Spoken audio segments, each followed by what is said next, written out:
बात बहुत समय पहले की है। किसी शहर में एक ऑटो चालक रहा करता था। वो बहुत ही मेहनती था। घर की पूरी जिम्मेदारी उसके कंधे पर थी। सुबह सुबह अपना ऑटो लेकर पास ही के रेलवे स्टेशन चला जाता और सवारी लेकर उसे उसकी मंजिल तक पहुंचा देता। पर कहते हैं ना कि जिसकी जिंदगी में जो लिखा हो वो होकर रहता है। इंसान चाहे जितना जोर लगा ले पर होने को कोई नहीं टाल सकता। एक जिनजादी जिसने उस ऑटो वाले की जिंदगी को बर्बाद कर दिया। आज की हमारी स्टोरी इसी ऑटो रिक्शा वाले की है जिसकी जिंदगी को एक जिनजादी ने बर्बाद कर दिया। भूत प्रेत जिन जिन्नात जिसे चाह लें उसे अपने साथ ले जाते हैं। भूत प्रेत जिन जिन्नात जैसी ताकतों के दिल में रहम नहीं होता है।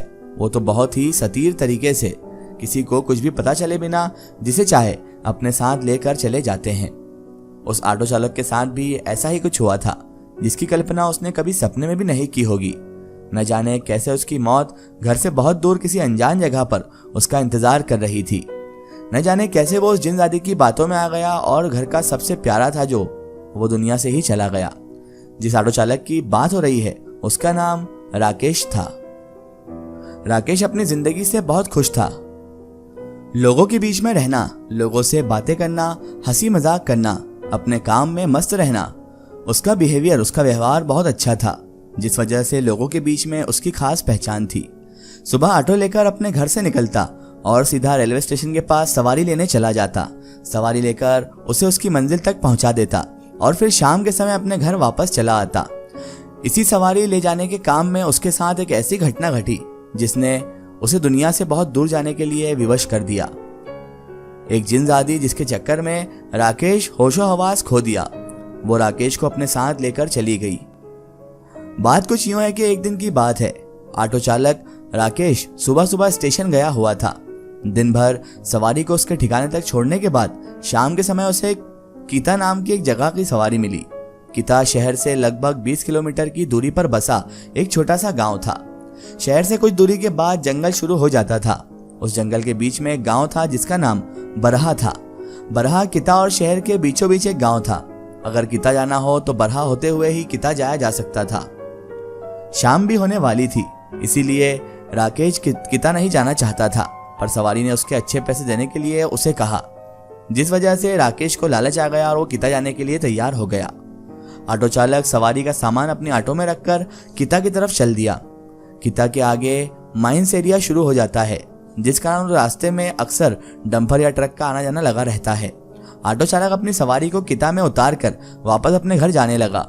अभी वो कुछ दूर तक अपना ऑटो लेकर पहुंचा ही था कि उसने देखा कि एक लड़की जो कि मेन रोड से थोड़ी दूर जंगल जहां से शुरू होता है वहां पर खड़ी हुई है। ऑटो चालक उसे देखने के बाद सोच में पड़ गया कि अब चारों तरफ अंधेरा छाने वाला है, इस जगह पर कोई भी नहीं है और इस सुनसान जगह पर यह अकेली लड़की आखिर कर क्या रही है। उसका ऑटो धीरे धीरे आगे की तरफ बढ़ रहा था। जब उसके ऑटो का लाइट उस लड़की के ऊपर पड़ा तो वो देखा कि एक खूबसूरत लड़की उस जगह पर खड़ी होकर किसी सवारी गाड़ी का इंतजार कर रही है। अभी वो अपना ऑटो लेकर उस तरफ बढ़ा चला जा ही रहा था कि उस लड़की ने अपने हाथ का इशारा करके ऑटो को रोकने के लिए कहा। ऑटो चालक अपना ऑटो उस लड़की के पास रोक दिया। लड़की बला की खूबसूरत थी। पहली नजर मिलते ही ऑटो चालक उसकी खूबसूरती पर मंत्रमुग्ध हो गया। वो लड़की अपने कंधे पर एक बैग लटकाए हुई थी, जिससे साफ पता चलता था कि वो किसी कॉलेज की स्टूडेंट है। किता में भी एक कॉलेज था जहां पर आसपास के लड़के लड़कियां पढ़ने जाया करती थीं। ऑटो चालक सोचा कि ये लड़की यहीं पर पढ़ती है और किसी कारण से देर हो गई होगी इसको। ऑटो चालक उस लड़की को इशारा करने पर अपने ऑटो उसके नजदीक ले जाकर रोक देता है और पूछता है, मैडम आपको कहाँ जाना है? तो वो लड़की बोलती है, मुझे बरहा जाना है। ऑटो चालक वैसे भी बरहा होते हुए ही शहर की तरफ जा रहा था। उसने उस लड़की से कहा, ठीक है बैठिए, मुझे भी बरहा होते हुए शहर की तरफ जाना है। वो लड़की ऑटो के अंदर बैठ गई। ऑटो चालक ऑटो चालू किया और बरहा की तरफ बढ़ गया। उसके मन में एक बात बार बार आ रही थी कि काश इस लड़की से एक बार बात हो जाए। वैसे भी ऑटो चालक उसकी खूबसूरती पर पहले से ही मोहित हो चुका था। पहली ही नजर में उसका दिल उस लड़की पे आ चुका था। अब दिल में एक बात उठ रही थी कि किसी तरह उस लड़की से बात कर सके, उस लड़की से बात हो जाए और बात कुछ आगे बढ़े। ऑटो चालक अपने ऑटो के अंदर का लाइट भी चला रखा था। ऑटो के साइड मिरर से बार बार उसकी तरफ देखता और फिर ऑटो चलाने लगता। उसे तो ऐसा लग रहा था कि अब कभी बरहा आए ही नहीं और वो छुप छुप कर उस लड़की को देखते रहे। रात घिर चुकी थी, अंधेरा छा चुका था, पर उसे किसी बात का कोई दुख नहीं था। उसे तो उस लड़की को देखना था। ऑटो चालक नजरें बचा बचा कर मिरर से उस लड़की की तरफ देखता जा रहा था और ऑटो भी चलाता जा रहा था। कभी कभी तो उन दोनों की नजर आपस में टकरा भी जाती। जब मिरर से होते हुए नजरें टकराती तो ऑटो चालक थोड़ा सा मुस्कुरा देता। ये देखकर वो लड़की शर्म से अपनी नजर झुका लेती। कुछ देर तक तो ऐसा ही चला। ऑटो चालक अपना ऑटो भी धीरे धीरे चला रहा था। जब उससे रहा नहीं गया तो उसने बात करने की शुरुआत की और उसने ही पहल कर दी। ऑटो चालक ने उस लड़की से पूछा, मैडम, लगता है कि आप यहाँ कॉलेज में पढ़ती हैं, पर इतनी शाम गए उस जंगल के पास क्यों खड़ी थी? वहां पर जंगली जानवर का डर बना रहता है। वैसे भी आपको अकेले वहां पर खड़ा नहीं रहना चाहिए था। उस ऑटो चालक की बातें सुनकर वो लड़की बोली, मैं यहाँ कॉलेज में पढ़ती हूँ, मैं बीएससी फर्स्ट ईयर की स्टूडेंट हूँ। मुझे प्रैक्टिकल लिखना था जिस वजह से देर हो गई। मैं उस जगह पर किसी सवारी गाड़ी का इंतजार कर रही थी कि आपका ऑटो वहां आ गया। अगर आज थोड़ा भी देर हो जाता तो मुझे अपनी सहेली के घर ही रुकना पड़ सकता था। उन दोनों में अभी बातों का सिलसिला शुरू ही हुआ था कि बरहा गांव भी आ गया। अभी ऑटो गांव से कुछ दूर ही था कि लड़की बोली, मुझे यहीं पर उतार दीजिए, मेरा गांव आ गया है। ऑटो चालक बोला कि अभी तो आपका गांव थोड़ा दूर है, मैं आपको आपके गांव तक छोड़ देता हूं ना। तो लड़की बोली, नहीं, मैं पगडंडी पकड़कर चले जाऊंगी, यहाँ से मेरा घर नजदीक पड़ेगा। ऑटो चालक अपना ऑटो रोक देता है।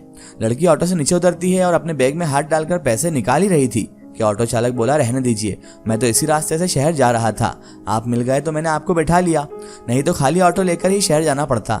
वो लड़की बोली, नहीं नहीं, आप अपना किराया ले लीजिए। ऑटो चालक बोला, अगर फिर से कभी मुलाकात हुई तो मुझे किराया दे दीजिएगा, अभी रहने दीजिए। इतना बोलकर ऑटो चालक अपना ऑटो चालू कर देता है और आगे बढ़ जाता है। वो लड़की भी पगडंडी वाला रास्ता पकड़कर बरहा गांव की तरफ चले जाती है। ऑटो चालक का दिल उस लड़की पर आ चुका था। उसके चेहरे पर मुस्कान साफ झलक रही थी। ऑटो चालक कोई गीत गुनगुनाते हुए जा रहा था, ऑटो चला रहा था। उसकी खुशी से यह पता चल रहा था कि जैसे उसकी मंजिल उसको मिल गई हो। वो गीत गुनगुनाते हुए अपने घर पहुंचा और खाना खाकर अपने बिस्तर पर लेट गया। उसके दिमाग में बार बार उस लड़की का चेहरा दौड़ने लगा। उस लड़की की खूबसूरती पर वो पूरी तरह से मंत्रमुग्ध हो चुका था। रात में जब सोया तो सपने में उसी लड़की को उसने दिखा। वो सपने में आकर उसे बोल रही थी कि मैं आपका इंतजार कर रही हूँ, मुझे मेरे घर तक छोड़ने नहीं आओगे। जब नींद टूटी तो उसने देखा कि वो लड़की वहां पर नहीं थी। उसने एक खूबसूरत सपना समझा। फिर से ऑटो लेकर रेलवे स्टेशन की तरफ चल दिया। दिन भर काम करने के बाद उसकी निगाह में उस लड़की का चेहरा नजर आ ही जाता था। कभी खाली होता तो वो उस लड़की के बारे में सोचने लगता। जब रात में सोता तो उसे अपने सपने में वो लड़की दिखाई देती जो उसे बोलती कि मैं आपका उसी जगह इंतजार कर रही हूँ, मुझे लेने नहीं आओगे। ऐसा लगता था कि वो लड़की उसे उस जगह पर बुला रही है। अब उसके भी दिल में अरमा जग चुका था कि उस लड़की से मुलाकात करने जाया जाए। ऐसे ही एक सप्ताह पूरा बीत गया। एक सप्ताह बीत जाने के बाद उसे फिर से शाम में किता की सवारी मिल गई। वो खुशी खुशी उस सवारी को लेकर किता चला गया। रास्ते पर यही सोचता रहा कि नहीं पता वो लड़की मुझे आज मिलेगी या नहीं। जब किता पहुंचने वाला था तो उसने उस जंगल के पास वाली जगह पर देखा कि कहीं वो लड़की यहीं पर खड़ी तो नहीं है, पर उसे वहां कोई नहीं दिखा। किता पहुंचकर अपनी सवारी को वहां छोड़ दिया और एक छोटे से ढाबे में चाय पीने लगा। वो थोड़ा और शाम होने का इंतजार करने लगा। जैसे ही थोड़ा अंधेरा छाने लगा वो अपना ऑटो लेकर उस जगह की तरफ बढ़ गया और भगवान से प्रार्थना करने लगा कि उसे उस लड़की को दिखा दे। अभी ऑटो चालक ये सोचकर अपना ऑटो आगे की तरफ बढ़ा ही रहा था कि उसने देखा कि ठीक उसी जगह पर वो लड़की खड़ी है। ठीक वही जगह और वही समय। अंधेरा घिर चुका था। वो लड़की किसी सवारी गाड़ी का इंतजार कर रही थी। इसका एक स्टोरी हम देखेंगे इसके अगले पार्ट में।